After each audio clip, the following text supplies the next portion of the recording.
Welcome to Va-Dor. This is the Touch of Torah, November 22nd, 2022. We're here with Rabbi Barry Silver, and we're going to be studying or giving a summary of the Torah parasha Genesis Toldot. Take it away, Rabbi. Thank you, Sharon. Today, the passage this week, the Sedra, as Sharon said, is Toldot. It's about Isaac. Isaac doesn't get a lot of press coverage in the Bible. He is sandwiched between Abraham, who gets a lot of coverage, and Jacob, who also does. And Isaac is in the middle. I happen to be fond of this passage because this is the passage I read for my bar mitzvah. And we'll be reading it this Friday night when we have our interfaith Thanksgiving service. So it's a really good passage. I really enjoy it. A lot of people think that not much happens in the passage, but it actually may be one of the most significant ones of all. What happens is Isaac is digging wells where his father used to dig wells and claim them for his own. And then he came and he knew where the water was, so he dug the wells. And then it says the shepherds of Gerar, who are usually interpreted to mean Philistines or precursors of Philistines, they came and they seized the well. So Isaac just left there and dug another well, and then they came and they took that one also. They retreated again, and they dug a third well, and this time he called it Rehovot, which means spacious. And he said, now the Lord has provided a space for us. He dug the well. He had an uncanny ability to be able to find water in that region. And this time, the shepherds of Gerar approached him, but didn't come to seize it. Instead, they came to establish a treaty, a covenant with him. And they said, we can tell that you're truly blessed. Wherever you go, you know how to find water. And it doesn't say this in the passage, but they might have felt that he was blessed or saintly because he didn't respond to provocation, to violence. Instead, he was peaceful. And so then the shepherds of Gerar stretched the truth, and they said, we want to have a treaty, an oath, a covenant with you, so that we'll treat you well, just as we have always treated you well in the past, and we want to continue. So Isaac didn't bother correcting him and said, what are you talking about? You were aggressive towards me. He just said, wonderful, let's have a friendly relations. And he prepared a banquet for them. And the passage that I read from my bar mitzvah says, and together they ate and they drank. Why is this a significant passage? Because many people think that the best way to defeat an enemy is militarily, but the best way to defeat an enemy is to make the enemy your friend.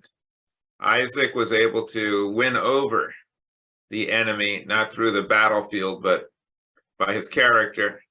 And it's a good lesson for us today. Today, we seem to be at odds with one another. And we might think we got to clobber them over the head or beat them up rhetorically in order to defeat them. But what this passage is saying is, no, we can just be friendly and kind, set a good example, and win them over. And so that's a really good passage. My dad chose it for me among the different portions of the Sedra, and that's what I'll be reading on Friday night. We are in a holiday week. We have a small group of people here, so I thought we'd do a kind of a quick abbreviated session. If anybody has any questions or comments, feel free to share them with me. Sharon, can you open it up to everybody? Anybody have anything they'd like to add? Rabbi, this Toldot is means generations and descendants. So why is it named that, this parsha? Well, it's kind of like going through the descendants of Abraham. So it's the descendants of Abraham, which is Isaac. And then it also talks about Jacob and Esau. And it talks about the birth of the two of them. And Rebecca's having a tough time, and she is advised that the reason why is because she's going to have twins, and the twins represent the progenitors of two nations, two peoples. One is the Arab peoples, and the other the Jewish ones. One of the descendants of Isaac is Ishmael, and then you have Esau, and Esau and Jacob are like both twins, and they're fighting in the womb. Even the fighting and the adversarial conflict starts in the womb. They're fighting to see who comes out first, and Jacob means, it comes from Yaakov, it means the heel. So Yaakov is grabbing onto the heel of Esau, trying to get some advantage, and he comes out second. Well, under the rules of primogeniture, that means that he will be deprived of the blessing, and that Esau will get the blessing. But there's an oracle that the older will serve the younger. And it's not older by very much, it's a matter of seconds, but that's what the oracle is. And then there's some intrigue that you'll see later on for how he gets the blessing and the birthright converted over to him. But he is called Toldot because it goes through the different generations. What's interesting, let's say, about, take our DNA, for instance. DNA kind of determines who we are. And DNA doesn't really like to change too much, because if it started changing all over the place, we would be unrecognizable as human beings. DNA, you could say, stands for do not alter. The DNA reproduces rather true each generation. So that if you have a human being and another human being, they don't produce a bat or a dog or a canary, they produce another human being. So you could say the DNA is pretty true. It doesn't change much, but there are slight variations, and that's what makes evolution possible, and that's what makes variety possible. And so we give thanks for that. With humans, because we have a rational mind, DNA doesn't just stand for do not alter, which is our genes, but it also stands for destiny not assumed, because with the rational mind, we're not enslaved by our past. As far as the Bible is concerned, obviously any written document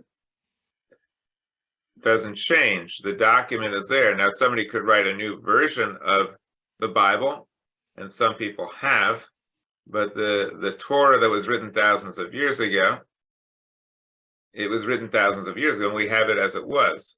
It's possible that people could say, well, we don't like that one anymore. Let's do an updated version and have a revised version. People could do that if they want, but we enjoy being able to stay true to the Torah as originally written.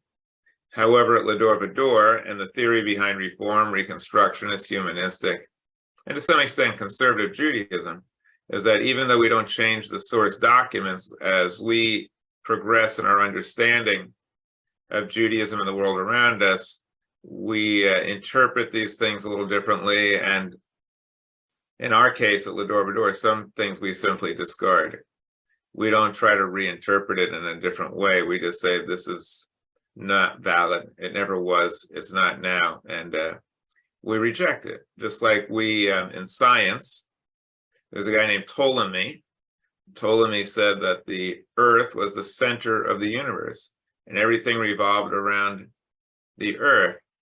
He had this very elaborate system that tried to make sense of the revolution of the planets and the moon and the stars around the earth, but there were certain problems like the retrograde orbit of Mercury and other things.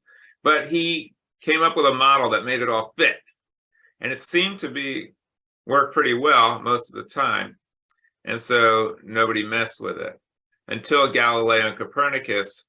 They didn't say, well, let's try to reinterpret this in a modern way. They just said, no, it's wrong. The model is wrong. We reject it. We repudiate it. Now here's the new model.